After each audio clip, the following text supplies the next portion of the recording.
오늘은 그리스도와 함께 장사됨, 그런 제목으로 같이 말씀을 살펴보도록 하겠습니다.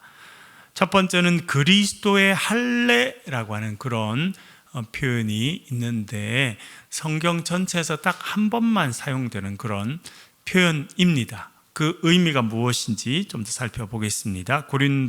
골로새서 2장 11절 말씀 한 번 더 화면을 보면서 같이 읽겠습니다. 시작. 또 그 안에서 너희가 손으로 하지 아니한 할례를 받았으니 곧 육의 몸을 벗는 것이요 그리스도의 할례니라. 아멘.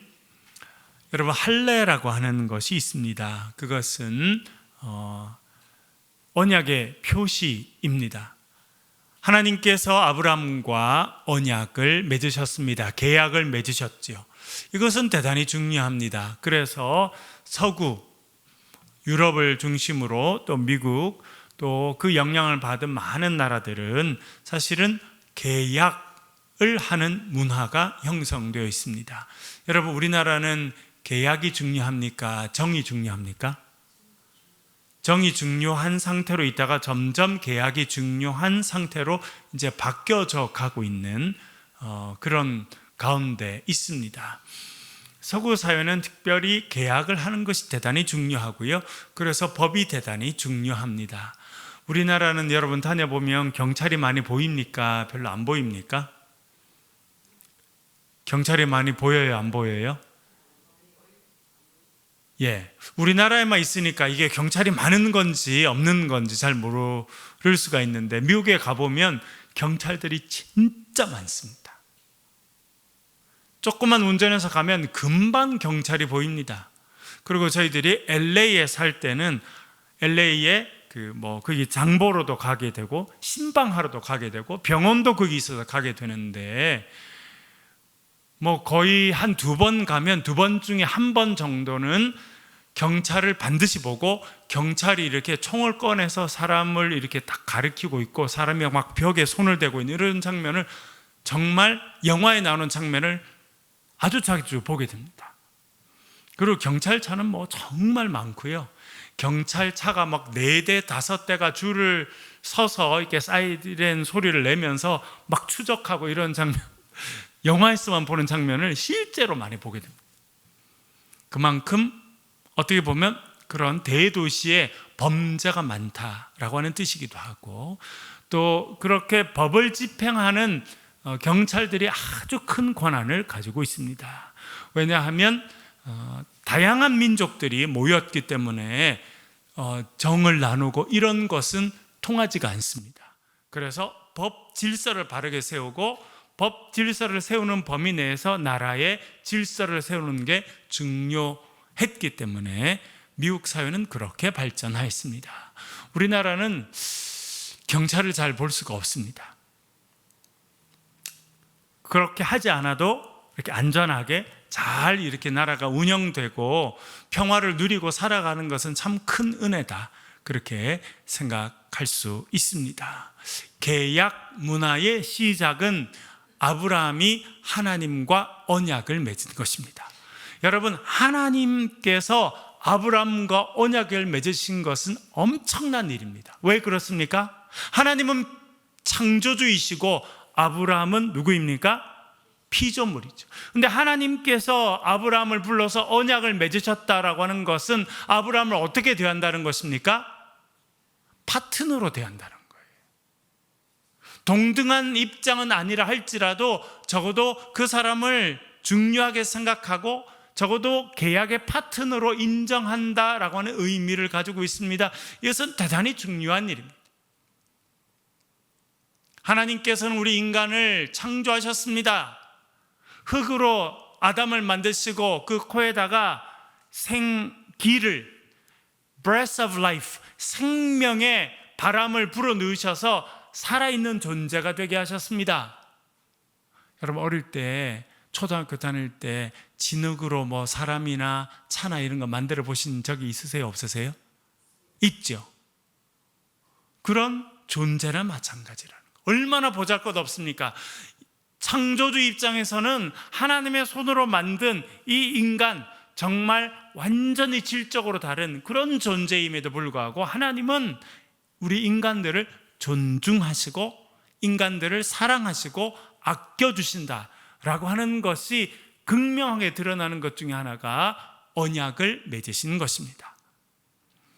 창세기 17장 10절에 보면 이렇게 나옵니다. 너희 중 남자는 다 할례를 받으라. 이것이 나와 너희와 너희 후손 사이에 지킬 내 언약이니라 말씀하셨습니다.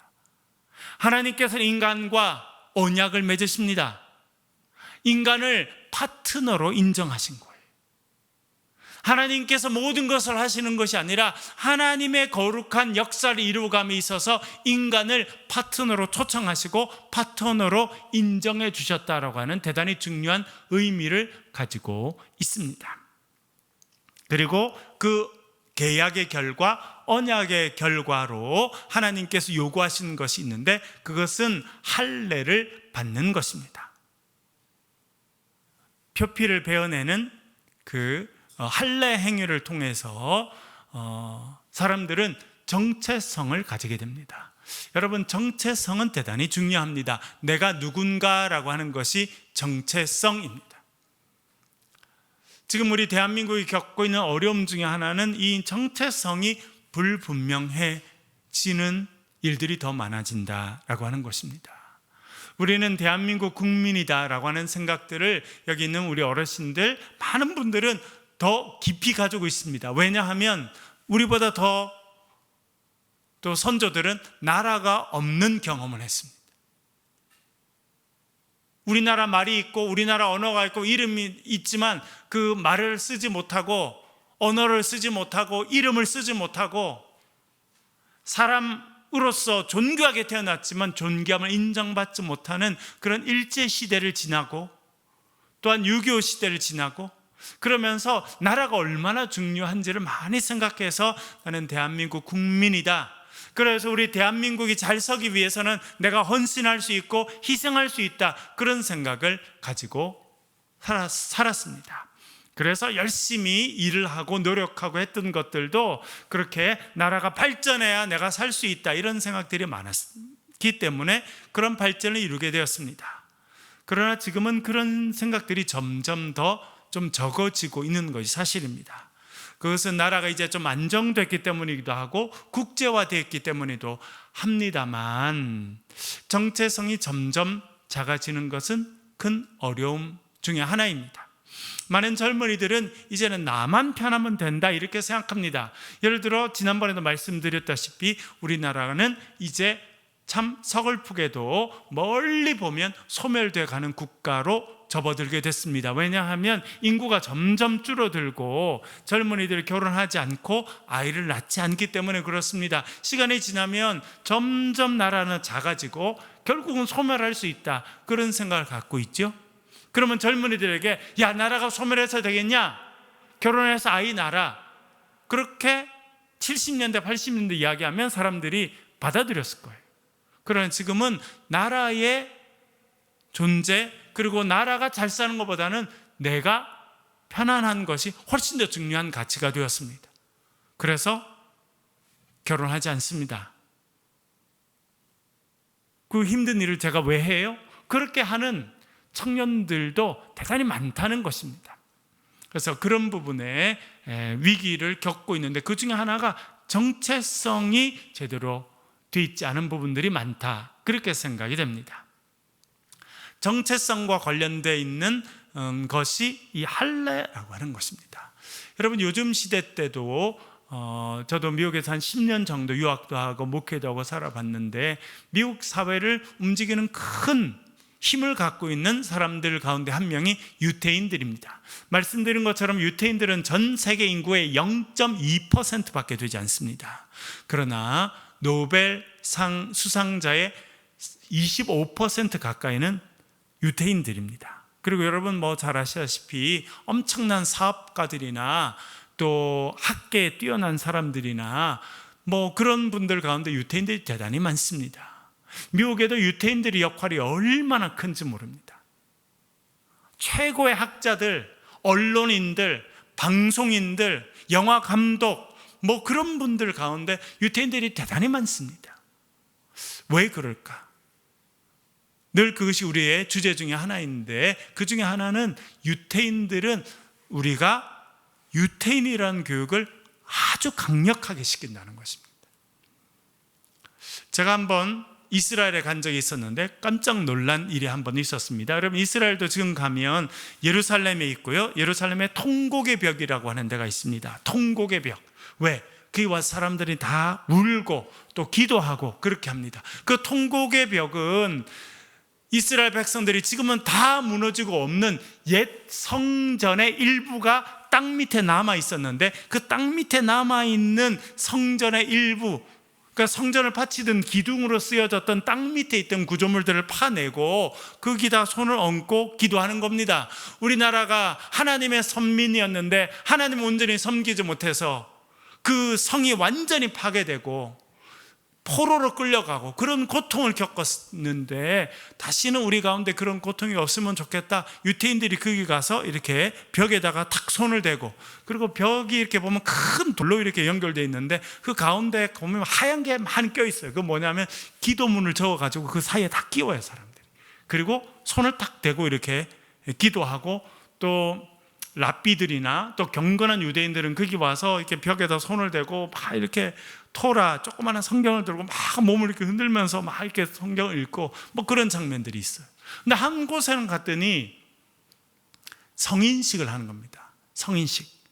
남자애들은 13살, 여자들은 12살이 되면 성인식, 성년식을 하게 되는데, 저희들이 갔을 때도 그런 게 있었어요. 그래서 우리가 그때 가이드를 하던 히브리 대학에서 공부를 하는 선배한테 물어봤습니다. 이런 일이 자주 있냐니까 엄청 자주 있다는 겁니다. 그래서 저희들이 궁금해서 물어봤는데, 거기에 그날 성년식을 했던 남자애, 13살짜리 남자애를 미국에서 데리고 와서 온 가족이 다 예루살렘에 와서 그 아이 성년식을 하고, 성년식은 할 때는 반드시 랍비가 모든 것을 집전해야지만 공적으로 인정받을 수 있습니다. 그렇게 하게 되는데 물어본 거예요. 그랬더니 그 아이는 미국의 이민 간 유태인의 4대째 자녀라는 거예요. 4대째. 그러니까 여러분, 25년씩만 잡아도 적어도 미국에 이민 간 지가 100년이 넘은 집인데, 지금도 아이가 성년식을 할 때는 예루살렘에 돌아와서 아이한테 뭘 가르쳐 주는 거예요? 너는 미국에서 태어나서 미국 사람으로 살고 있는데, 왜냐하면 미국은 미국 땅에만 태어나도 미국 사람이거든요. 시민권을 딱 줍니다. 100년 이상을 그렇게 사는 거예요, 그 사람들이. 그런데도 그 아이가 13살, 이제 유태인들 법에 성인이 되는 성인식은 예루살렘에 와서 하는 거예요. 그리고 알려주는 겁니다. 너는 유태인이야. 그때 그렇게 봤던 것이 참 인상적이었는데요. 그런 부분들, 정체성이 대단히 중요합니다. 이 정체성의 핵심적인 역할을 했던 것이 할례라고 하는 것이었습니다. 그래서 유태인들은 할례 의식을 치르는 것이 가장 중요한 일이었고, 할례를 행하는 것이 가장 중요한 어떤 의식이고 또 자기의 자부심이었습니다. 그런데 오늘 본문에 보면 참 특별한 표현이 하나가 나옵니다. 그것은 손으로 하지 아니한 할례라고 하는 표현이 나옵니다. 여러분, 할례는 칼을 가지고 하는 거거든요. 신체 일부, 표피 일부를 잘라내는 거니까 칼로 하는 것이고, 그렇기 때문에 손으로 할 수밖에 없는데, 오늘 본문에서는 손으로 하지 아니한 할례를 너희가 받았다, 그렇게 이야기했습니다. 그 할례는 곧 무엇이냐? 곧 육의 몸을 벗는 것이고 그리스도의 할례니라, 그렇게 이야기했습니다. 이 그리스도의 할례라고 하는 것은 말씀드린 것처럼 성경에서 딱 한 번 오늘 본문에서만 사용되고 있습니다. 그래서 학자들도 도대체 이게 무슨 뜻인가 생각하게 됩니다. 그리스도의 할례라고 하는 것이 무슨 말인가? 사실은 사도 바울 자신도 할례를 받고 성장하였지만, 할례가 유대인들, 특별히 구약의 율법을 강조하는 유대인들이 할례를 많이 강조했기 때문에 할례에 대해서는 좀 부정적으로 생각하고 있었던 사람이 사도 바울이었습니다. 그런데 오늘 본문에서는 너무나 특별하게도 그리스도의 할례다, 그런 표현을 해주고 있습니다. 도대체 그것이 어떤 의미일까 조금 더 생각해 보겠습니다. 빌립보서 3장 3절에 가서 한번 이 부분을 읽어볼게요. 같이 한번 읽어보겠습니다. 시작. 하나님의 성령으로 봉사하며 그리스도 예수로 자랑하고 육체를 신뢰하지 아니하는 우리가 곧 할례파라. 아멘. 여기 제일 마지막에 할례파다라고 하는 표현이 나왔습니다. 근데 심지어 뭐라 그러냐면 우리가 곧 할례파다. 훈민복음 어제 한 거 제가 올려드렸는데 거기에 제목이 요 제목이죠. 보신 분 계시죠? 예, 바울은 왜 우리가 할례파다라고 했을까? 그래서 제가 어제 방송된 빌립보서 강의에서도 말씀을 이제 드린 부분입니다만 대단히 또 특별합니다. 사실은 할례파는 누구였냐면 사도 바울을 공격하던 사람들을 할례파라고 불렀습니다. 유대인들은 하나님의 선민의 가장 중요한 정체성은 할례다라고 생각했습니다. 그래서 남자아이로 태어나면 무조건 다 할례를 행해야 된다고 생각했습니다. 할례가 없으면 하나님의 자녀가 아니고 이스라엘 백성이 아니고 특별히 아브라함의 자녀가 아니다 생각했습니다. 아브라함의 자녀가 아니라고 하는 것은 무엇이냐면 하나님의 축복의 백성이 아니라는 것입니다.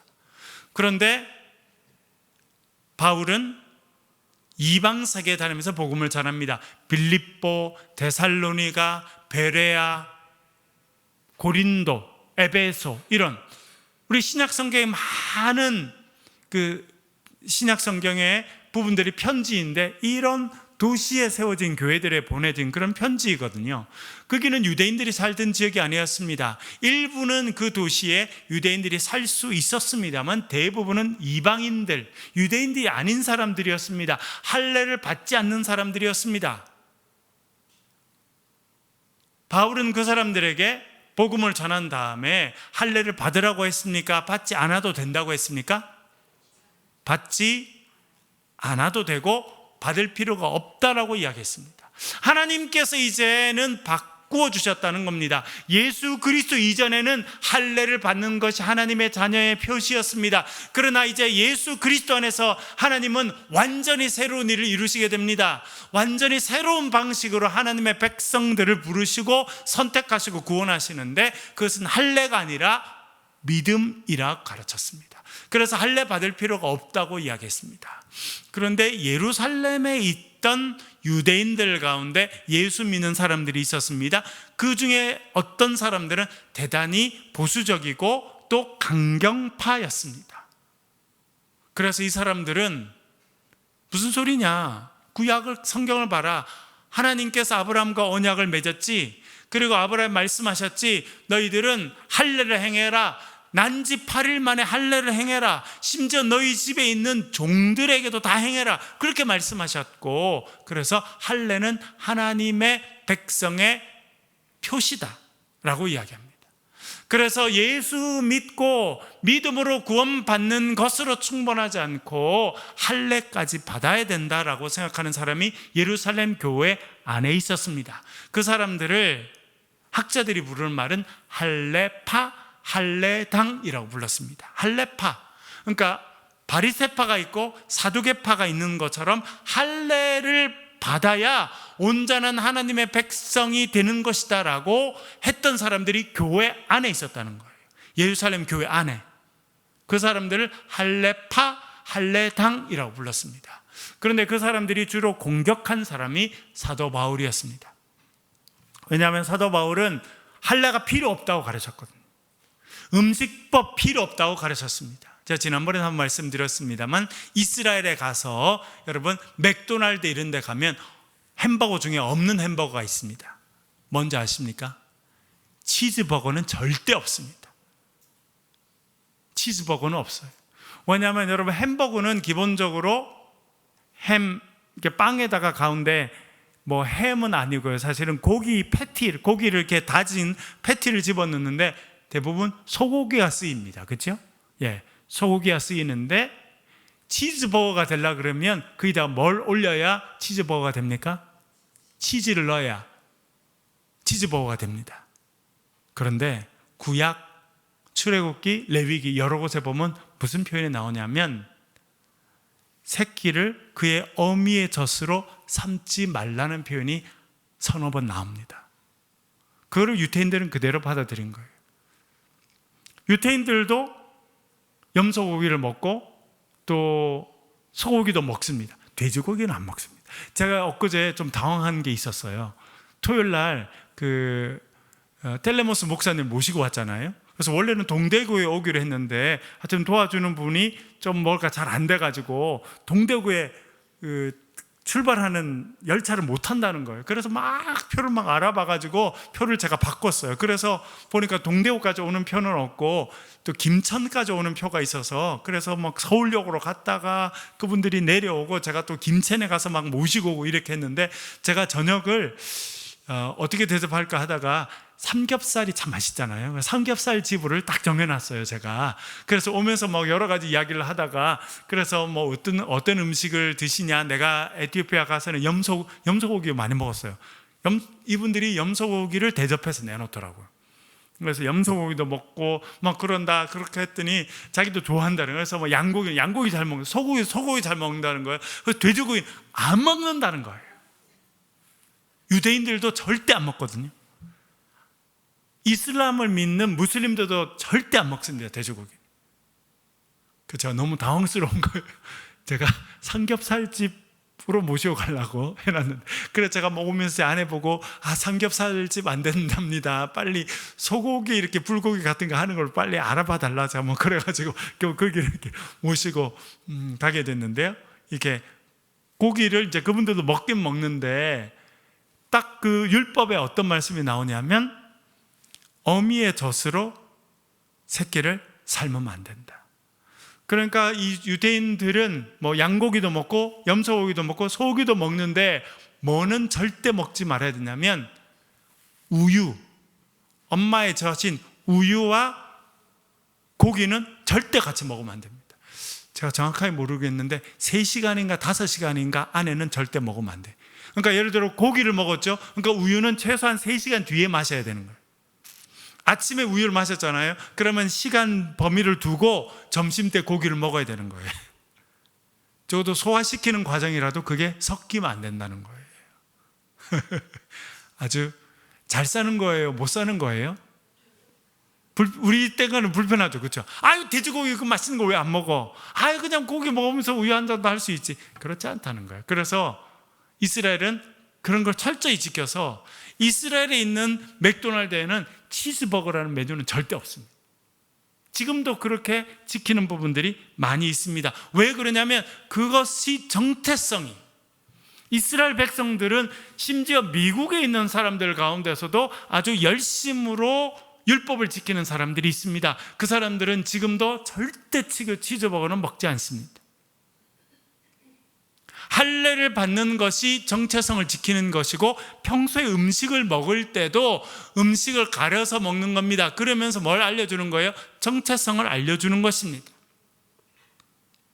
그런데 사도 바울은요, 할례 받을 필요 없다라고 가르쳤습니다. 음식법 지킬 필요가 없다, 그렇게 이야기했습니다. 그런데 이 할례파들은 그런 사도 바울을 계속 공격합니다. 네가 구약을 무시하는구나, 아브라함과의 언약 맺은 걸 무시하는구나, 그렇게 해서 이 사람들을 공격했는데, 그렇게 사도 바울을 공격했던 사람들이 할례파인데 빌립보서에 보면 사도 바울이 뭐란 말합니까? 우리가 할례파다. 재밌죠? 사도 바울은 그런 부분에서 참 뭐라 그럴까요? 이렇게 좀 정해진 걸 뛰어넘는다고 할까요? 혹은 늘 부정적으로 사용되던 것도 긍정적으로 사용할 수 있는 그런 수용성과 창조성을 가진 사람이었다, 그렇게 생각됩니다. 근데 할례파라고 말하면서 우리는 할례를 받기 때문에 할례파가 아니라 전혀 다른 차원의 이야기를 하는데요. 뭐라 그러냐면 우리는 하나님의 성령으로 봉사하고 예수 그리스도를 자랑하고, 중요한 표현이 나오는데 육체를 신뢰하지 않기 때문에 할례파라는 거예요. 할례파는 뭘 중요하게 생각했냐면 육체에 있는 할례를 중요하게 생각했습니다. 할례파의 다른 이름은 어떻게 보면 육체파, 라고 할 수 있습니다. 육신파, 육신을 중요하게 생각하는, 겉으로 드러나는 걸 중요하게 생각했습니다. 사도 바울은 그 모든 것은 이제 그리스도 안에서 의미가 없다라고 이야기합니다. 그래서 우리가 예수 그리스도로 자랑하고 육체를 신뢰하지 않는 우리가 곧 할례파다. 그래서 자신을 공격하던 사람들의 언어를 그대로 가져와서 자기에게 쓰고 있는 모습을 보게 됩니다. 로마서 2장에 보면 또 이렇게 표현합니다. 2장 28절 29절 전반절까지 한번 읽어보겠습니다. 같이 읽겠습니다. 시작. 표면적 유대인이 유대인이 아니요 표면적 육신의 할례가 아니니라. 오직 이면적 유대인이 유대인이며 할례는 마음에 할지니 영에 있고 율법 조문에 있지 아니한지라. 아멘. 사도 바울은 여기서 유대인들을 두 부류로 나눕니다. 너희들은 표면적 유대인을 추구하는 사람들이다. 왜냐하면 할례를 행하면 육체의 표시가 남으니까요. 내 육체의 할례를 받았기 때문에 내가 유대인이다라고 하는 사람들은 표면적 유대인, 겉모양을 중요하게 생각하는 유대인, 거칠애를 따라가는 유대인, 그렇게 말합니다. 그런데 29절에 보면 표면적 유대인과 반대되는 유대인이 나오죠. 어떤 유대인이라고 말합니까? 이면적 유대인, 다시 말하면 내면적인 유대인이라는 것입니다. 내면적 유대인. 겉으로 보이는 것이 유대인인 게 중요한 것이 아니라 내 마음이 유대인이어야 된다, 그렇게 이야기합니다. 또 28절에 뭐라 그러냐면 표면적 유대인들이 지키는 것은 표면적 육신의 할례인데 그것은 진정한 할례가 아니다 라고 말합니다. 그리고 29절에 가보면 할례는 어디에 해야 된다고 말합니까? 육체에 하는 것이 아니고 마음의 할례를 받아야 된다, 그렇게 말합니다. 그 뒤에 영에 있고 율법 조문에 있지 아니하다. 조금 어렵게 표현되었습니다만, 너희들은 율법에 따라, 모세 율법에 따라 8일 만에 사람의 몸에 할례를 행하고 그렇게 할례를 받으면 그 자체로 하나님의 백성이 되었다, 너는 구원의 백성이 되었다, 그렇게 말했는데 예수님 오시기 전까지 그거는 가능했다는 거예요. 그런데 예수님 오신 다음에 하나님의 백성이 되는 방법이 완전히 달라졌다는 것입니다. 이제는 육체의 할례를 받는 것이 중요한 것이 아니라 마음의 할례를 받는 것이 중요하다. 마음의 할례를 받는 것은 율법에 따라서 할례 받는 것이 아니라 성령의 은혜로 예수 그리스도를 믿는 믿음으로 우리의 마음의 할례를 받는 것이고, 그렇게 마음의 할례를 받은 자가 하나님의 백성이 되는 것이다, 그렇게 이야기합니다. 사도 바울이 이야기하는 걸 다시 정리하면요, 그리고 아까 우리 읽었던 골로새서 2장 11절에 나오는 그리스도의 할례라고 하는 곳으로 돌아가면, 여기서 말하는 그리스도의 할례는 무엇이냐면 하나님께서 할례를 통해서, 할례가 하나님의 백성의 징표인 것은 여전히 유효하다는 것입니다. 그렇죠? 하나님께서 아브라함과 이 계약을 맺으시고 언약을 맺으시고 할례를 행해라, 그렇게 말씀하셨는데 그 아브라함과 맺으셨던 계약은 여전히 유효하고 할례도 여전히 유효하다는 것입니다. 그런데 바뀐 게 있어요. 그것은 더 이상 육체의 몸에 받는 할례가 아니라 십자가에 달려셔서 우리의 죄를 다 해결하신 예수 그리스도를 믿음을 통해서 받는 할례가 중요하다는 거예요. 그래서 이 그리스도의 할례라고 하는 표현은 하나님께서 그리스도를 통해서 행하신 할례다, 그렇게 이해할 수 있겠습니다. 다시 정리해 볼게요. 여기서 말하고 있는 그리스도의 할례라고 하는 것은 무엇이냐면 하나님께서 예수 그리스도를 통해서 이루신 할례라는 것입니다. 그러니까 사도 바울이 이야기하는 거죠. 여전히 할례가 중요합니다. 그러나 이 할례는 사람이 손으로 사람의 육체에 행하는 행위가 아니라 우리가 예수 그리스도를 믿는 믿음을 통해서 예수 그리스도를 통해서 받게 된 하나님의 백성된 표시, 그것이 그리스도의 할례다, 그렇게 말해주고 있는 것입니다. 그러면 이 그리스도를 통해서 우리에게 이루어 주신 할례가 무엇일까요, 여러분? 그 다음 구절에 이런 표현이 나옵니다. 두 번째, 그리스도와 함께 장사됨이라고 써두었는데요, 고린도서에서 2장 12절 한번 읽어보겠습니다. 같이 읽겠습니다. 시작. 그리스도와 함께 장사되고 또 죽은 자들 가운데서 그를 일으키신 하나님의 역사를 믿음으로 말미암아 그 안에서 함께 일으키심을 받았느니라. 아멘. 여러분, 할례는 의식이었습니다. 의식.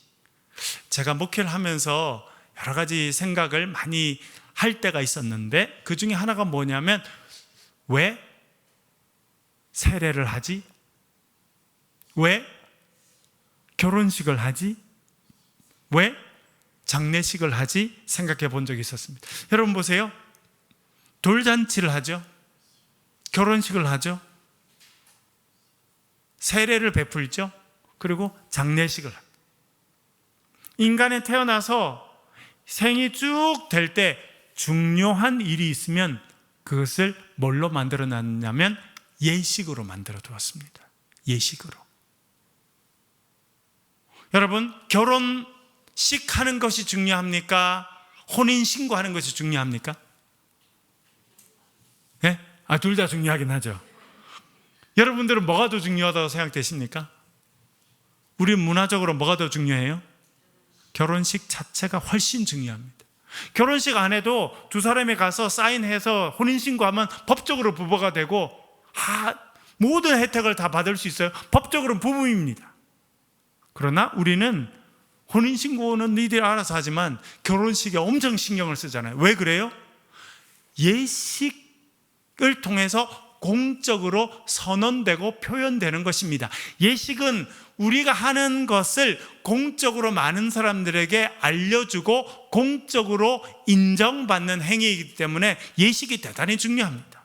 그래서 사람들이 오래 살면서 인생에 중요한 것은 예식으로 만들어 놓은 거예요. 그래서 돌잔치를 통해서 그 예식을 하고 많은 사람들에게 알려주고 우리 아이가 태어나서 우리 아이의 집안에 후손이 되었다는 걸 알려주는 겁니다. 결혼식을 통해서 남자와 여자가 만나서 사랑하게 되었고 이제 부부가 된다고 하는 것을 다 알려주고 많은 사람들이 증인을 세우는 거예요. 장례식을 통해서 이제 우리가 사랑하는 사람들과 같이 있었지만 이제는 우리가 천국에 만날 것을 기약하고 이 땅에서는 우리가 고마웠습니다, 감사했습니다 라고 이야기하고 헤어지는 그런 예식을 치르는 겁니다.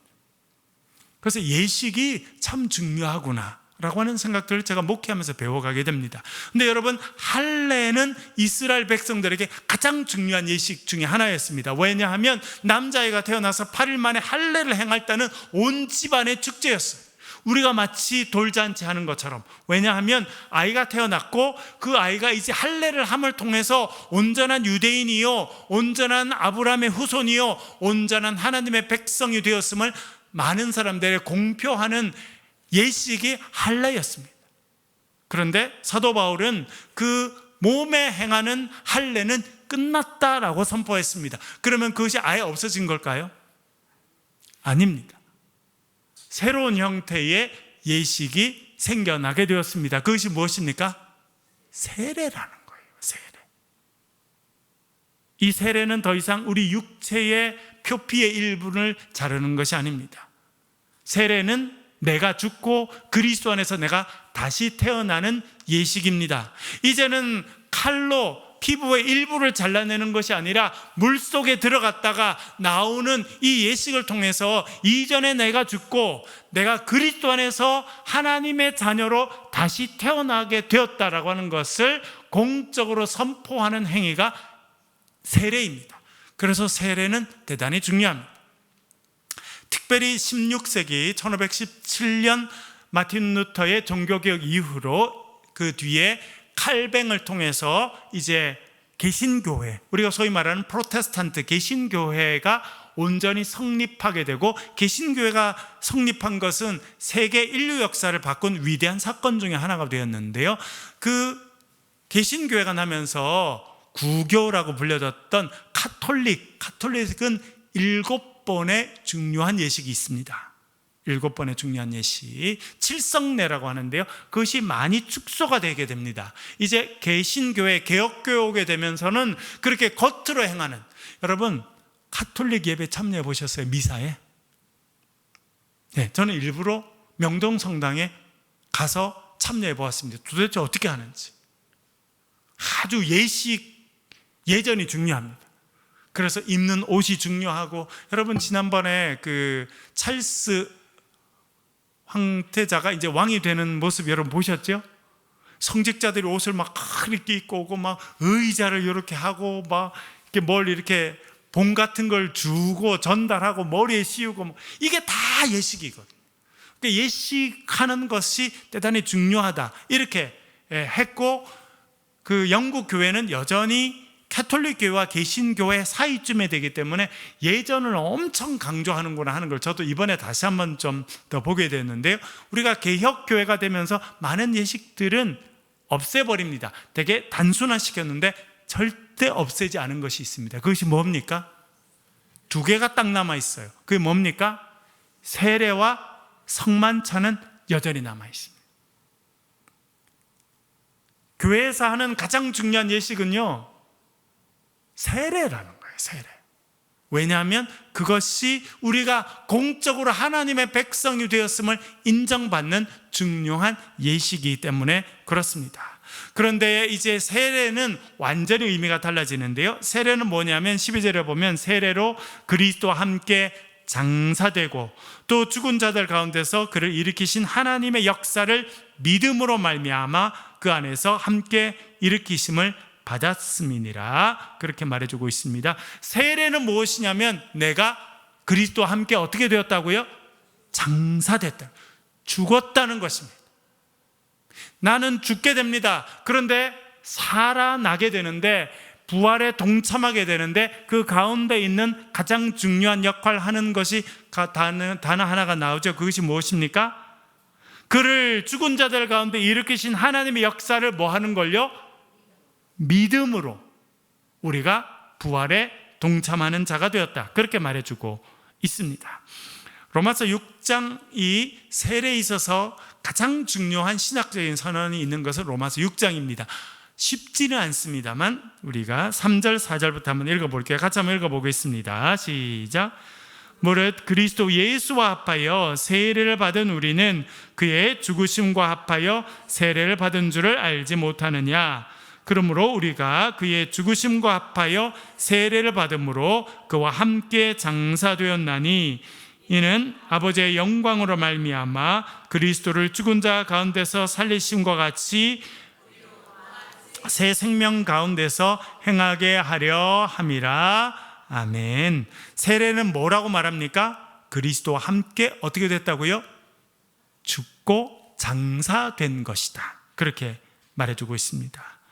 우리가 그의 죽으심과 합하여 세례를 받음으로 그와 함께 장사되었나니, 그렇게 말해주고 있죠. 그러니까 여러분, 세례 받았다고 하는 것은 뭐 했다는 겁니까? 내가 그리스도와 함께 십자가에 못 박혔다는 거예요. 내가 그리스도와 함께 죽음을 당했다는 겁니다. 예수님께 십자가에 못 박히셨는데 내가 그리스도와 함께 십자가에 못 박혔다는 것입니다. 갈라디아서 2장 20절 보면 내가 그리스도와 함께 십자가에 못 박혔나니 사도 바울이 그렇게 고백해주고 있습니다. 그런데 그 십자가에 못 박히신 예수님과 함께 죽게 되면 또 일어나는 일이 있습니다. 그것은 예수 그리스도와 함께 부활의 능력에 동참하게 된다라고 말해주고 있습니다. 5절 6절 읽어보겠습니다. 같이 읽어볼게요.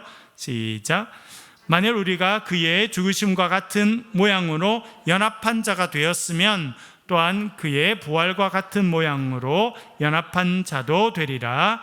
우리가 알거니와 우리의 옛사람이 예수와 함께 십자가에 못 박힌 것은 죄의 몸이 죽어 다시는 우리가 죄에게 종노릇하지 아니하려 함이니.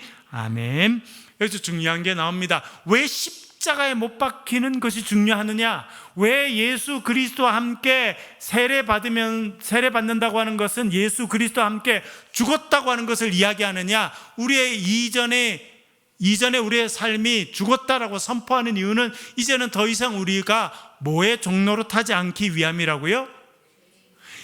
그러니까 예수 믿기 전에는 죄의 종노릇 했다는 겁니다. 죄를 따라가고 죄의 영향하에 있었다는 것입니다. 그러나 이제 예수 그리스도와 함께 십자가 못 박혔다고 하는 것은 죄의 종노릇 하던 이전에 나는 죽었다는 의미라는 거예요. 그리고 예수 그리스도와 함께 죽은 자는 5절에 이렇게 돼 있죠. 그의 죽으심과 같은 모양으로 연합한 자가 되었으면 또한 그의 부활과 같은 모양으로 연합한 자가 되리라. 죽는 것은 대단히 중요합니다. 십자가는 대단히 중요합니다. 왜냐하면 십자가가 있어야지만 부활이 있기 때문입니다. 예수 그리스도 안에서 이전에 내가 죽어야 그리스도 안에서 내가 예수 그리스도의 부활의 생명을 입게 된다, 그렇게 말해주고 있습니다. 7절 8절 한번 더 읽어볼게요. 다시 한번 사도 바울이 정리하고 있는데 읽어볼게요. 시작. 이는 죽은 자가 죄에서 벗어나 의롭다 하심을 얻었음이라. 만일 우리가 그리스도와 함께 죽었으면 또한 그와 함께 살 줄을 믿노니. 아멘. 죄에서 벗어나서 의롭게 되는 길이 세례받는 길이라는 것입니다. 8절에 보면 그리스도와 함께 죽었으면 또한 그와 함께 살 줄을 믿게 된다라고 말합니다. 그래서 여러분, 사도 바울은 나는 날마다 죽는다, 그렇게 이야기했습니다. 그것은 내 몸이 죽는다는 것이 아니라 내가 날마다 예수 그리스도와 함께 된다는 거예요.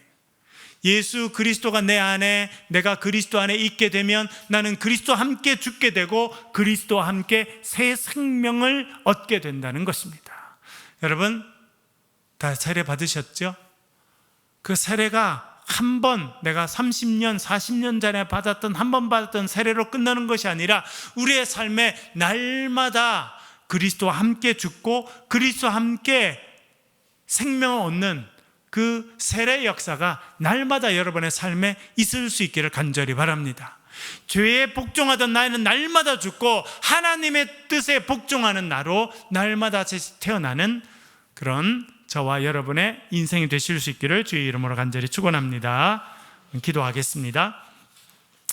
우리 말씀을 붙잡고 한번 기도하겠습니다. 하나님, 제가 날마다 나의 죄된 육신은 쳐서 주님 앞에 복종시키게 하여 주시고 예수 그리스도와 함께 십자가에 못 박힘으로 그리스도의 생명을 부여받고 그리스도의 부활의 능력에 동참하는 인생이 되게 도와주십시오. 소리에서 동서로 같이 한번 기도하겠습니다. 아버지 하나님,